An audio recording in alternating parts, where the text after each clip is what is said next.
Morning students. 2-3 दिनों से जब से ये व्हाट्सएप ग्रुप बना है तब से 2-3 लड़कों ने मुझे जितने भी क्वेश्चंस व्हाट्सएप पे भेजे हैं वो सब इस चैप्टर से है, करंट इलेक्ट्रिसिटी। लाइट हम लोग आधा पढ़ चुके हैं जब स्कूल खुला हुआ था।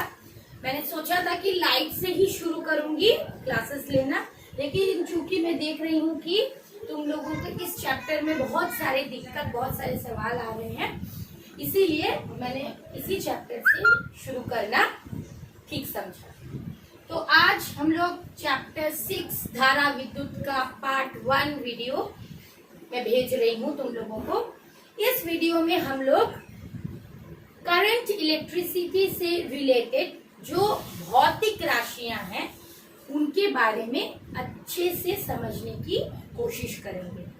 जानकारी के लिए बता दूं, जो लोग साइंस लेकर पढ़ना चाहते हैं, फिजिक्स में बहुत ही महत्वपूर्ण चैप्टर है करंट इलेक्ट्रिसिटी और लाइट। ये दो चैप्टर्स का जो अंडरस्टैंडिंग है, समझ है, वो बिल्कुल क्लियर होना चाहिए, नहीं तो आगे के क्लासेस में दिक्कत बढ़ जाएगी। तो सबसे पहले धारा विद्युत शुरू करने से पहले मैं तुम लोगों को क्लास 8 तक तुम लोग इलेक्ट्रिसिटी के बारे में जो पढ़ चुके हो उसके बारे में थोड़ा सा रिकैपिचुलेट या याद करवाने की कोशिश करूंगी। क्या जानते हो तुम लोग विद्युत के बारे में या करंट के बारे में? तो तुम लोगों का जवाब ये होगा कि विद्युत से घर में बहुत सारे यंत्र चलते हैं, है ना, और इससे हमारे जीवन में कई सारे सुविधाएं बढ़ गई हैं। इसी को अगर हम साइंस के लैंग्वेज से जोड़ने की कोशिश करें, तुम्हारी इसी जानकारी को, तो हम ये कह सकते हैं कि विद्युत एक प्रकार की ऊर्जा है, इसीलिए तो यह सक्षम है बहुत सारे यंत्रों को कार्य करवाने में। इस ऊर्जा के सहायता से ही बहुत सारे यंत्र कार्य करते हैं। जैसे कि अपने कमरे में देखो, पंखा होगा, लाइट होगी, तो ये सारे जो यंत्र है वो सब किससे चलते हैं? विद्युत से। कैसे चलते हैं? क्योंकि ये एक प्रकार की ऊर्जा। और हम क्या जानते हैं कि किसी एक प्रकार की ऊर्जा को हम दूसरे प्रकार की ऊर्जा में रूपांतरित कर सकते हैं। तो अगर विद्युत एक प्रकार की ऊर्जा है, कैसे मान ले कि हम ये एक प्रकार की ऊर्जा है, बताओ तो कि ये रूपांतरित होता है कि नहीं दूसरे प्रकार की ऊर्जाओं में? बिल्कुल होता है। पंखे को देख लो, पंखा क्या हो रहा है? इलेक्ट्रिसिटी से घूम रहा है, यानी पंखे में विद्युत ऊर्जा यांत्रिक ऊर्जा में परिवर्तित होता है। लाइट, चाहे ट्यूबलाइट हो या बल्ब हो, क्या होता है उसमें? विद्युत ऊर्जा प्रकाश ऊर्जा में रूपांतरित होता है। यानी इस बात पे अब और कोई संदेह नहीं रहा कि विद्युत एक प्रकार की ऊर्जा है। तुम लोग क्लास 8 में स्थिर त्वरित के बारे में पढ़ चुके हो। ये बताओ कि विंटर्स में, यानी सर्दियों में, जब हम लोग बहुत समय तक स्वेटर पहनते हैं और स्वेटर को जब निकालने जाते हैं तो हमारे जो शरीर में लोम है वो क्या होता है? वो खड़ा खड़ा हो जाता है। या फिर कंघी को अगर हम लोग सूखे बाल पर, याद रहे इसमें सूखे बाल होने चाहिए, ये तेल दिया हुआ बाल में नहीं होगा, तो सूखे बालों पर अगर हम कंघी को रगड़े लगातार और उसके बाद कंघी को छोटे छोटे कागज के टुकड़ों के पास ले जाए तो क्या होता है? कंघी उन छोटे छोटे कागज के टुकड़ों को आकर्षित करती है। ये सारे उदाहरण तुम लोग क्लास 8 में पढ़ चुके हो। और ये किस कारण से होता है? स्थिर त्वरित की वजह से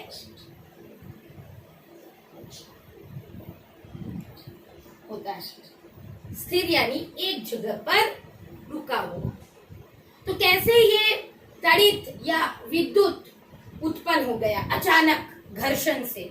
हम लोग जब चूल को कॉम से लगातार घिसते हैं तभी ये स्थिर तड़ित उत्पन्न होता है।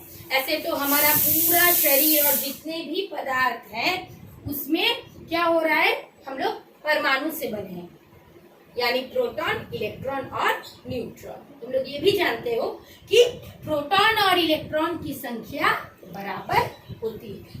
तो किसी कारण से ये जो प्रोटॉन है और ये जो इलेक्ट्रॉन की संख्या है इसमें गड़बड़ी हो जाती है, यानी एक कम हो जाता है और एक ज्यादा हो जाता है, तभी स्थिर तड़ित की उत्पत्ति होती है। माना मैंने एक कांच के छड़ को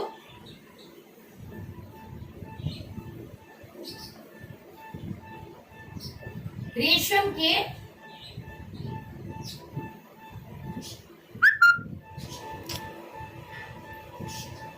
कपड़े से घिसा, तो कुछ समय बाद हम देखते हैं ये कांच का छड़ चुंबकीय गुण दिखाने लगता है। इसमें क्या होता है, घर्षण से रेशम के कपड़ों के परमाणुओं में जो इलेक्ट्रॉन है वो भाई छिटक कर चला जाता है कांच के छड़ के साइड में, और रेशम का कपड़ा, इलेक्ट्रॉन भाग गया तो प्लस हो जाता है, और तभी ये स्थिर तड़ित की उत्पत्ति होती है। ये सब क्लास 8 तक तुम लोग पढ़ चुके हो।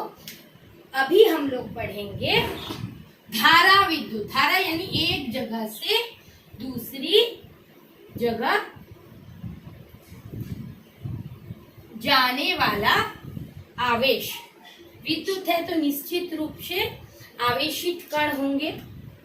तो सबसे पहले हम लोग जिस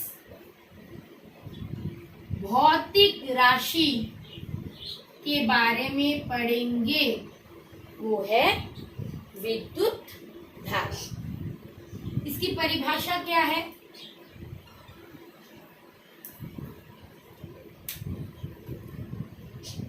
किसी निश्चित स्थान या बिंदु से आवेशित कण के गति की दर को विद्युत धारा कहते हैं। क्या जाएगा एक जगह से दूसरी जगह?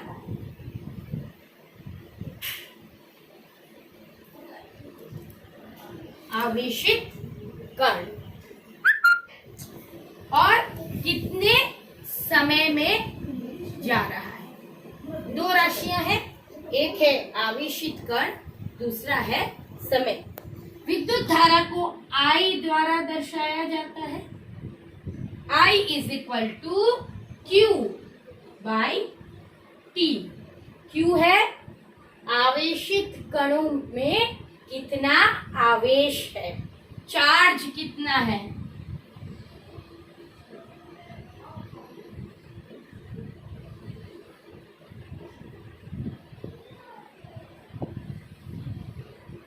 और T है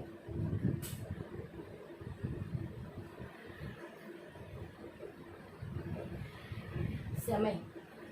यहां मैं तुम्हें बता दूं कि आवेश चाहे दो प्रकार के हो।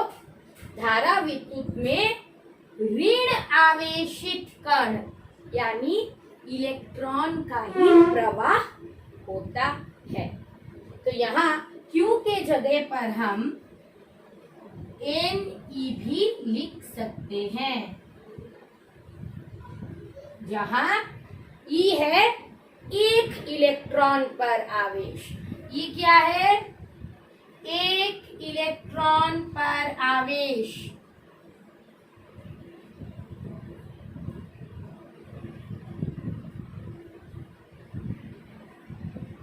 और N है इलेक्ट्रॉनों की कुल संख्या, कितने इलेक्ट्रॉन एक जगह से दूसरी जगह जा रहे हैं।